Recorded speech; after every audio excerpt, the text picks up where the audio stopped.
Validated. It validates everything that he's been doing for years. It validates his leadership this year, the way he's played on the field this season, the way he's matured off the field, on the field, his decision making and how that's improved. So all these areas that were perceived, call it gaps, Josh has answered those gaps and he's closed those gaps. And when you do that at the level that he did it at on a consistent basis, the result was the MVP. And so to me, as I said during the year, later in the year in particular, he deserved that, every bit of that award. Hey, Sean, you're in the second year of talking about the kickoff award the last couple of days. Do you see the rationale in a 35-yard touchback, or do you think it's still a little ways away from that? Yeah, I'm not going to get into where it's at in terms of being approved or not. Just my own opinion on it. We know the obvious thing is you're going to get more potential returns, which I think is good for the game personally. So, you never know when you move things a little bit, even if small tweaks, kind of the residual effects of other, of those tweaks, right? So you're never really sure how the overall game's going to get affected. But I like where and what the kickoff did this year for our game. Do we leave it alone, or do we move it a little bit just to the right or to the left? And so we'll see where that goes. Sean, you reportedly made a change as special teams coordinator. Could you confirm that you moved on from Matthew Smiley, and what went into that decision? Yeah, I did. I can confirm that. It's a hard business, right? Unfortunate part of the business, the hard part of my job. And those decisions are hard decisions. And so, I know what I said after the season there. And for me, it's wanting to take my time and go through it and making sure that I fully evaluate the position, but also where we need to go with that position. And so that was the reason for the timing on it. Matthew Smiley is a heck of a person, heck of a coach, and I can't thank him and his family enough. Sean, can you also break down the other coaching moves you made? Yeah. I'll go through some of them. So we added Ryan Nielsen as senior defensive assistant. Ryan's been a coordinator the last two stops, one in Jacksonville and then prior to that in Atlanta. Before that, Ryan's expertise as a position coach was really coming up as a defensive line coach in New Orleans in particular, and then some other spots before that. So Ryan's going to help us out on defense overall. His main focus is going to be the defensive line. What do you like about Tabor? Well, I've been tracking Tabe's, just his career. You guys probably do the same thing. You're coming up around the same age, and you're seeing people who are really good at what they do. Naturally, you keep tabs on them. You become friends through the business, through the profession, and Tabes has been usually tied up, as many of these good veteran coaches are. And so, this year, him being out this past season, coming off of his time at Carolina, offered me an opportunity to interview him and spend some time with him, and then make the hire. What were you kind of looking for to fill that role? Like, what characteristics were you looking for in your special teams? Well, Elena, I would say probably one that was higher up on my scale was experience, was veteran experience. It's not all that different in terms of hiring Coach Cromer, right? Just in terms of veteran experienced position coach, in this case coordinator, that's had a lot of success. So, when you can get a coach like that, they're hard to come by, number one. And so when you can get your hands on one, I think you got to take the swing, and that's what I decided to do. What did you see in Mike Pelligro that made him the right fit for you? Well, number one, division. We basically swapped with New England and with Coach Booker going there, and then Mike coming here. So happy to have Mike and his family. I think more than anything, one of the things that came across was just really what they've done defensively there, in particular under Coach Belichick on the defensive side, with some of the way that they've shaped their coverage packages, their zone, their man-to-man, and their development of some of those players that they've had in the back end. So I think that's probably the biggest thing that drew me to Mike. And and spending some time with him, and then also some of the schemes, like I said, as well. So, Mike, if you know his background, is a John Hopkins guy, so he's extremely smart, and you can never go wrong hiring smart guys that work hard.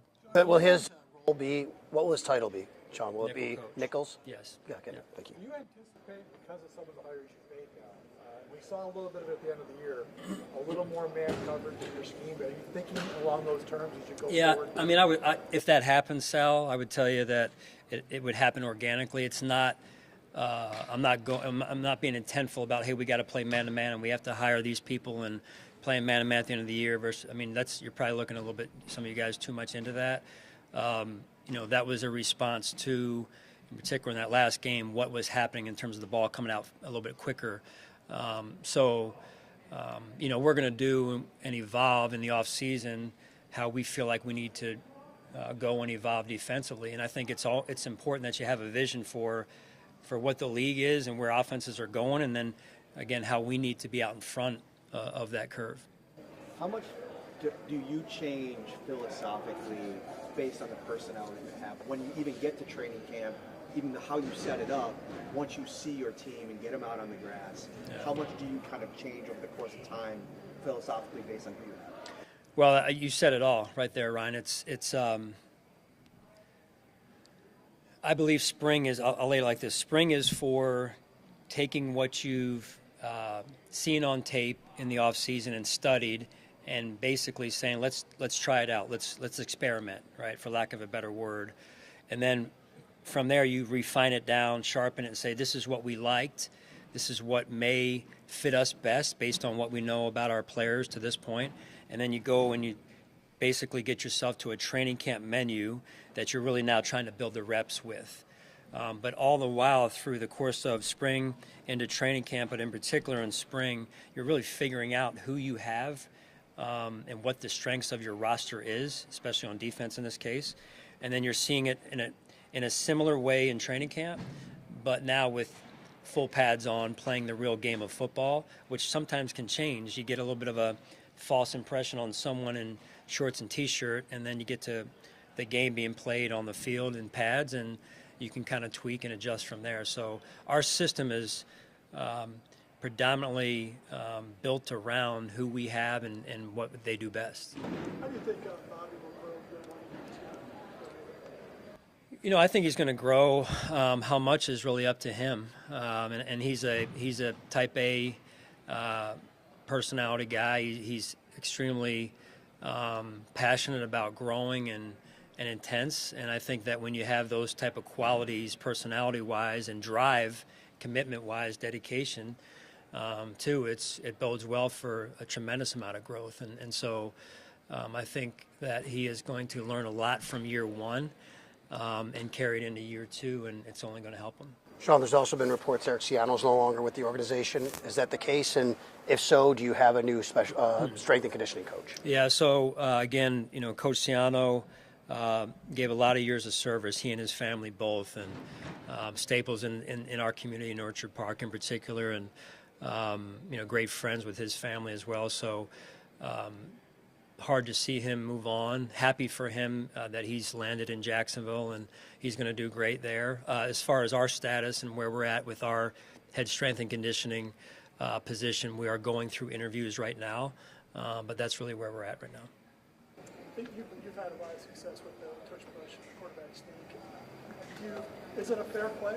Is there an injury risk that is concerning? To me, there's always been an injury risk with that play, and I've expressed that opinion for the last couple of years or so when it really started to come into play the way it's being used, especially a year ago. So I just feel like players' safety and the health and safety of our players has to be at the top of our game, which it is. It's just that play to me has always been the way that the techniques that are used with that play to me have been potentially contrary to the health and safety of the players, and so again, you have to go back though in fairness to the injury data on the play, but I just think the optics of it, I'm not in love with. Sean, obviously, the performance by the defensive front in Philadelphia's win over Kansas City was widely talked about. We know your feelings about the position, but does it almost even ratchet things up a level to really emphasize the importance that group needs to be for you? Well, I think it's a philosophical thing more than anything. That's what I believe in. That's, as you saw, that's a pretty good copy, carbon copy of what you can do. And give credit to the Eagles, to their players played well and this and that and scheme and this and that. But it's never about one game, and it's not about. It's just overall, generally speaking, you have to when you're in these seats, you have a general philosophy on how you believe the game should be played and how things are built, and so it's really what I came from years ago in Philadelphia, ironically enough, and I've talked about it since we've been here. So that was a heck of a game to watch. Been very outspoken about his upcoming contract status in the media this offseason. Not asking you to get into the weeds there, but do you have any perspective on that in terms of what he's asking for and what the team values James in his position as the starting running back? Well, I love James. When you're a coach, I'm going to take the business part out of it for a second if I can. When you're a coach and you're on the field with these players and you're in the meetings and you're watching them develop on the field, off the field, he's a great example of one of the joys of that comes with coaching is developing and watching a young man develop in both of those areas, and then to go on the field in this case, this year in particular, and have the success that he experienced and how he helped our team. It's just a great feeling as a coach to watch a young man do what he did, and the business part is going to take care of itself. Brandon, I know, is on top of that, and he will be on top of that moving forward. Sean, going back to John's question about the defensive line and what the Eagles were able to do, and maybe the blueprint for beating that team that you guys are trying to get past in the Chiefs.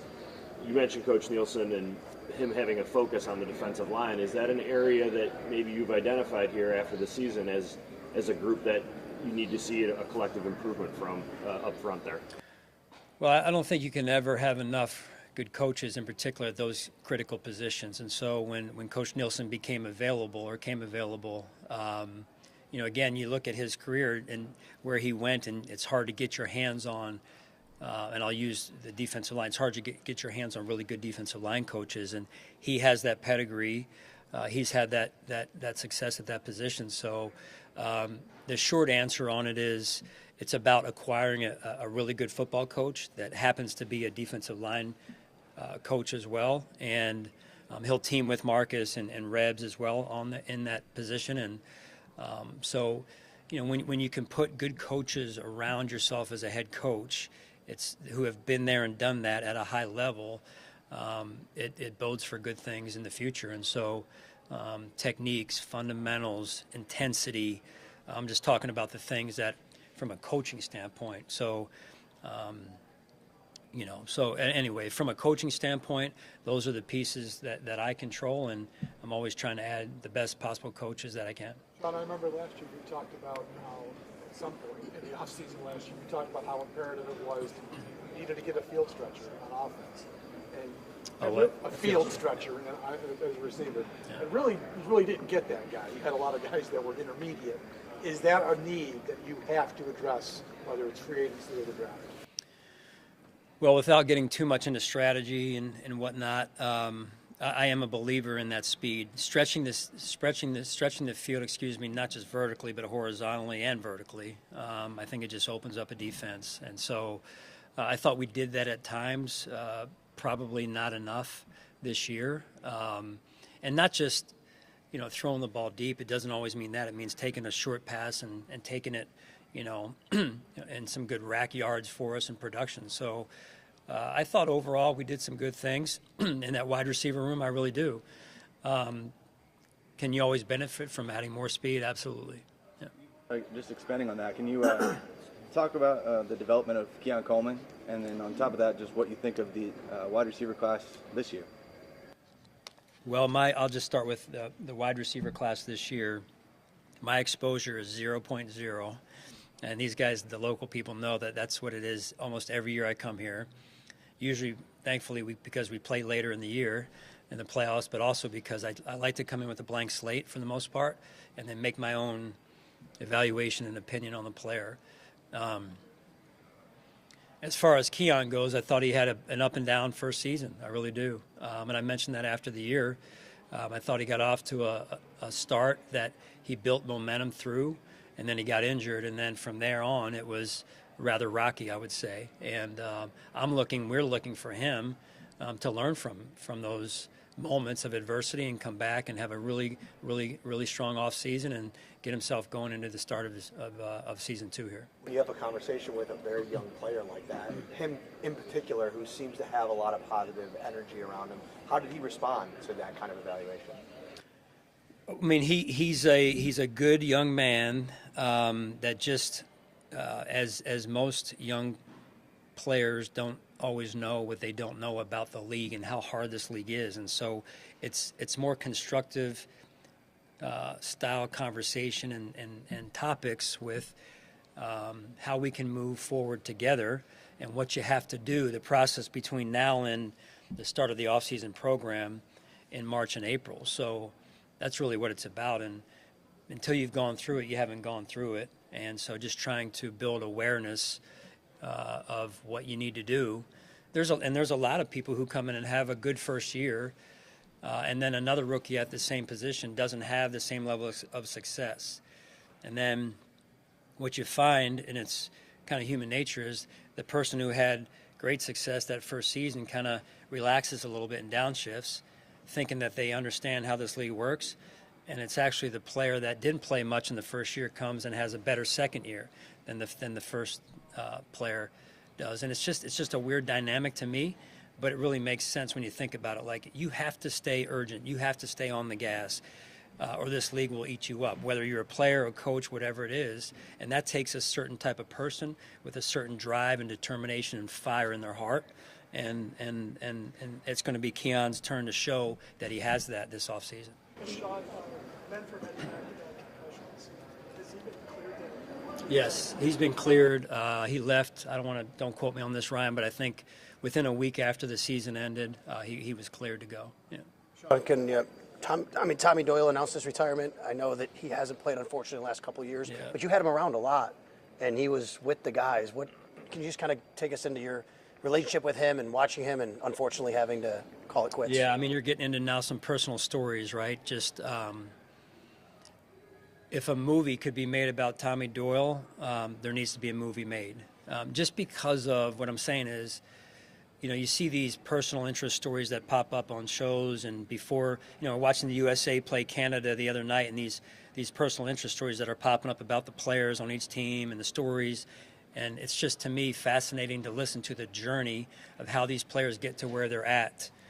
Tommy, no different, right? Comes in, drafted where he was drafted, and gets off to a really, really good start, and then experiences what he went through. And then that journey, that next chapter of his life and his career began. And to watch him handle that in the way that he handled that, not only did it inspire me, it inspired everybody in our building. And to watch a young man grow in his faith in God through the course of that, to me is, again, the NFL is hard. The NFL, I understand, is about results, but it's awesome to see when a young man is able to handle an adverse situation and really come out of it. I don't want to say in a better spot, but darn it, man, he is going to be successful at whatever he does. He's a winner. You talk about the year 2 player that maybe takes a step back. Do you feel like Dalton Kincaid falls into that category, or is his mostly about health?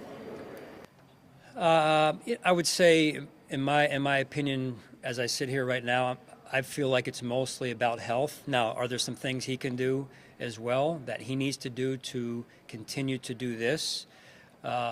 Yes, and he's very aware of those things. And the thing about Dalton that I want to make sure everybody understands is he is as serious about football and his improvement as anybody on our football team. He loves the game. He loves to compete. And some of the way he plays is a reflection of his competitiveness, right?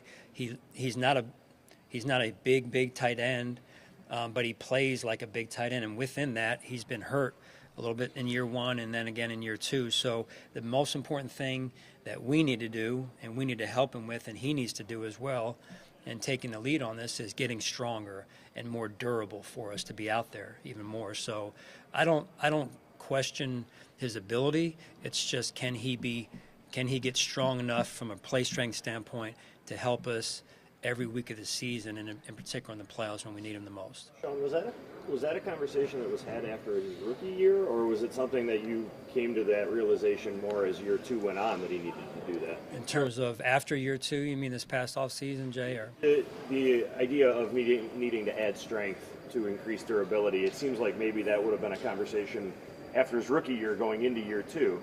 So my question is, was that conversation had at that point, or did it become a realization in year two that you maybe needed to do that? No, I think the awareness was there both years. It's just a matter of, hey, how soon do you develop some of that, and then how,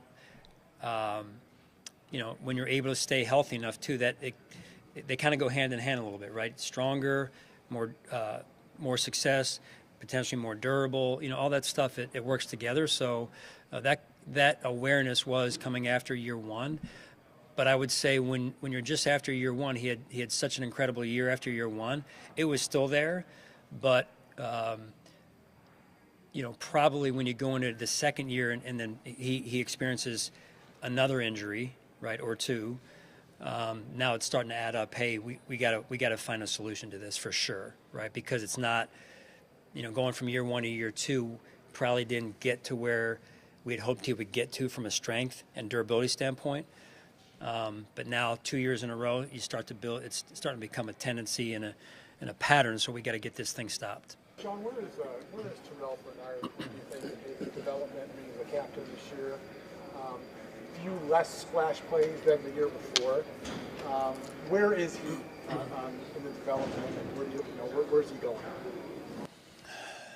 Well, I would say that TB is to first and foremost get a C on your chest when there's only 2 given out, and you're just your third season as a pro. I think really speaks volumes about who he is and how his teammates view him. So that's number one. 2 is his play. I think at some point he turned a corner and started to make some of those splash plays again. And I think it was maybe, don't quote me on this, mid to mid plus point of the season, where he was starting to get some of those same plays. And I think what happened a little bit was early on, coming off of a really good year two, maybe trying to do a little bit too much at times, right? And that sometimes happens also when you get the C on your chest of, hey, you're good here, you're good there, and all of a sudden, oh wait, hang on, I got to make sure I'm locking down my part as well. So we had conversations about that after the season, right? With, hey, leadership comes in a lot of different forms, but first of all, you start by leading yourself. And he had great intentions all the way through the year. It was just, hey, let me understand this role of a captain, and then now my play starts to pick back up again. And I think we saw that towards the end of the year, in particular when that Baltimore game stands out. Re-signed Shane. You gave Mike White the extension. Mitch is still around. How do you see the quarterback position beyond Josh Allen as you dive into the offseason? Yeah, I mean, we got 4 guys in there, and I played quarterback in high school. I'm thinking I may try it a little bit too, wing T, right? But why not? We got add a 5th. That's right, option. We can go either way with it. Although the wingback said I never pitched it, but I remember once or twice I pitched it to him. But no, we've got a really good group in there. It's a fun group. They work well together, and that's huge for Josh and Josh's continued growth. And you want to be happy when you're coming to work every day, driving down that driveway at One Bills, and when you like who you're going into the room with, that's a big piece. Now, having said all that, you got to be able to play and get the job done as well. And I think that'll be, I know, that's going to be a very intentional part of our off season, part of our spring, part of training camp. To see, hey, when you get in the game, what does it look like, and how good can we be at that position? Sean, this is your... Yeah, love Von. I mean, I thought, Von, I think people sometimes forget, came in and had success early, and then he went through the knee situation, and the thing I love about Von is he very rarely, if ever, used kind of the victim role approach. He always was, hey, I'm coming back, I'm going to be back, I'm working on it. Mentally, he's just so elite with his mental. To come off of a knee injury, in particular when you're 30 plus, is a challenge. And I thought this year was a lot better than the year before, and that's really what you want to see. You only had 16 snaps against Kansas City. Were you trying to maximize his pass rush snaps there? It was a low number. Yeah, it was low. Ideally you can get him into third down, and I didn't think we won enough first downs or second downs, early downs, to get him into third down or third and long enough, mark in that capacity. So sometimes those go hand in hand, and ultimately it's also a role feeling the game on the sideline too. And hey, we're not getting into a lot of third downs, so let's get Von some work on first and second. So those go hand in hand as well. Sean, this will be your 8th draft with Brandon. How have you over the years fine-tuned that relationship in this time of year to pair his vision with the evaluation with your vision on the field once you draft a player? Give me that again. How have you been able to kind of streamline the process of matching his evaluation, his team's evaluation with your plan for once they're in terms of what philosophically, just getting them in a position to contribute right away? You talking about first-year players, or? Well, I think this year, and I know it's talked about every year, but we play the players that are that are good enough to play. Like, we have no agenda on, hey, this player, because he was drafted in this round, must play over the undrafted player. And I think Joe Andreessen's a great example of that, right? I'm just not a big believer in that, and I know Brandon isn't either. It's the players that are ready to play, they play. And the players that are in the jobs are usually the ones that are ready to play the most, and they do the best in the preseason. Now, as I've said before, there's a little bit of, hey, feet in the ground, a little bit of roots, a little bit of foundation for those that started the year before. So it's going to take a little bit more to beat those players out. But really, and I learned this from Brian Dawkins years ago in Philadelphia, when you go to camp, when you go to training camp, every player's goal should be, I'm making the team. And even if you're an all-pro, like Brian Dawkins and Hall of Famer, it's make the team, and it's got to be earned. And so when a player like that takes that approach, I think all of us, coaches included, can take that approach. Great transition from Brian Dawkins. I was just going to ask you about safeties. And you got Cole Bishop, who got his feet wet. Tomorrow's a free agent. Taylor obviously was hurt at the end of the year. How do you assess that position, and is Cole maybe ready to step up into a bigger role this year? Well, I think we'll see, honestly. You never really know, but it's important. When you draft players, that they come in and they play, whether it's year 1, year 2, whatever. Usually there's hey, if you haven't played by the end of training camp at year 3, something could be going on, right? So I think in Cole's situation, we'll be counting on him to have an impact on our defense. One of the biggest challenges that he went through last year was the injury during training camp, I believe it was, or a lot of training camp. And then he got behind, quite frankly. And so I think more than anything, it's what is he, similar to Dalton, similar to a lot of the players going from year 1 to year 2, what does he come back looking like, right? Does he come back looking like he just busted his tail when in the time when he was away from us, and he was a madman and getting himself ready to go and to really kick some tail out there, and he has a mastery of the defense, and he's coming back, and now he's not thinking he's just playing. We'll know. We'll know. It doesn't take long to know when a guy walks back in the building if he's worked or not. I have a lot of confidence Cole's wired the way that he will be a player that will put in the time and work. But again, you really don't know until the player comes back. So I'm not going to sit here and make guarantees he's going to do this or that. At the end of the day, he's going to have a chance to win the job. And, that's when you draft a player where we drafted him. You want him to win that job. But he's got to do it. We can't do it for him. Hey, Sean, when you guys start talking to players this week in that meeting, do you observe or do you really ask a lot of questions, you personally? A little bit of both. So the way we do it, and I don't want to give away, Brandon's secrets and strategy in the meeting room, but there's a little bit of film involved and a little bit of get to know you, but more so we kind of already know the background on them. And so usually Brandon will start off with a couple questions, and then the coaches, the position coach in particular, or the coordinator, will get onto the film with the players. So I kind of jump in where I feel like I need to, whether it's on a personal thing that I'm just not feeling great about that the player may have talked about, or something that's not jiving with their answers coming off of the film from a mental standpoint. So it's hard, 15 minutes, and especially with the way these guys are, taught, educated, however you want to say it. You can kind of come across one way for 15 minutes and then be somebody else a little bit on the field, off the field, outside of those 15 minutes, right? So it's trying to find in those 15 minutes a little bit of gut instinct on what we're looking at, what we're dealing with. Follow up on that. When you have a top 30 guy come to the facility, do you always spend one-on-one time with that player? Yes. Yeah. Is that And it's not always one-on-one. It's usually either one-on-one or it's in a leadership group. Myself, Brandon, some of our other top-level scouts usually sit down together, if we can, and meet with the prospect. Just curious about the coaching up of the prospects. Was there a time frame that you can remember where you went, oh wow, these guys know the answers to the test before we give them the test? I think it's evolved over the years. It's been a gradual evolution, right? Which is what you'd expect year to year. The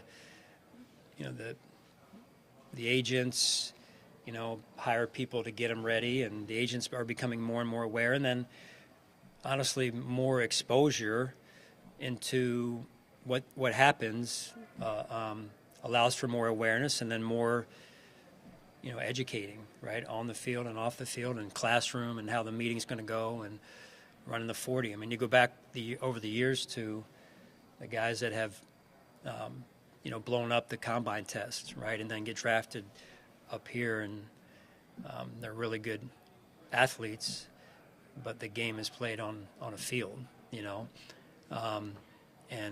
it's not a 40-yard dash. So it's that blend, right, because you guys know it. When somebody comes out here and runs a 4 whatever or jumps, yay high, all of a sudden they start moved up on people's boards, and, can they play the game? That's what I'm most interested in.